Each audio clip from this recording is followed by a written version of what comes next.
ناظرین، میں ہوں سعدیہ بطول اور آپ دیکھ رہے ہیں فخر نیوز۔ حکومت اور پبلک پرائیویٹ پارٹنرشپ سے سڑک بنانے کو حتمی شکل دے دی گئی، احکامات جاری۔ کراچی سے معروف سینئر صحافی مصطفیٰ حبیب صدیقی کی رپورٹ کے مطابق حکومت سندھ نے کراچی پورٹ ٹرمینل سے جام صادق پل تک ایک ایکسپریس وے بنانے کا فیصلہ کیا۔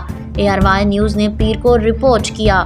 یہ منصوبہ public private partnership PPP board کے اجلاس میں طے پایا، جس کی صدارت وزیر اعلیٰ مراد علی شاہ نے کی۔